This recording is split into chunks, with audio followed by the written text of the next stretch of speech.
The showdown on Capitol Hill earlier this week. Today is the day, though. In about 20 minutes, Attorney General Alberto Gonzales is expected to appear before that Senate Judiciary Committee. Well, he'll face tough questions over the firing of U.S. attorneys, 8 of them in total. Gonzales is facing bipartisan calls to resign over that controversy, and we'll bring you some of that in a moment here in America's Newsroom. Another story now from Tennessee. Jury deliberations for a preacher's wife there, accused of murdering her husband. Mary Winkler on the stand in her own defense yesterday, saying that her husband, Matthew, regularly threatened her in a variety of ways. She says he made her watch pornography, and she says he forced her into sex that she said was unnatural and potentially harmful on the stand yesterday. Did it hurt you? Yes, sir.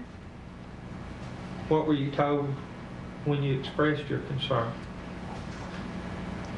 He said okay, but then he would do it again. What was his answer for if it did hurt you?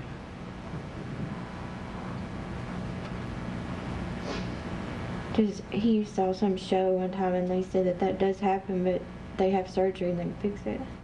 If Winkler is found guilty, she could face up to 60 years in prison. Live picture inside the courtroom there.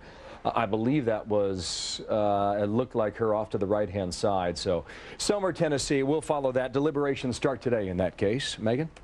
In the meantime, remember this case, the Duke lacrosse case? Well, the disgraced prosecutor in that case, Mike Nifong, could find himself on the other side of a criminal investigation soon.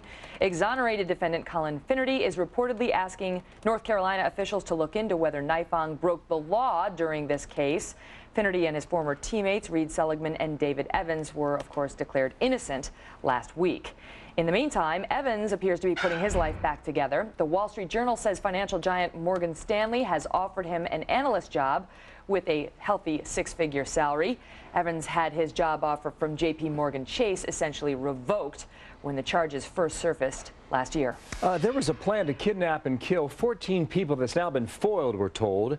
A Missouri man seen here planned to kidnap his ex-wife and her family and friends, including 2 girls aged 4 and 9.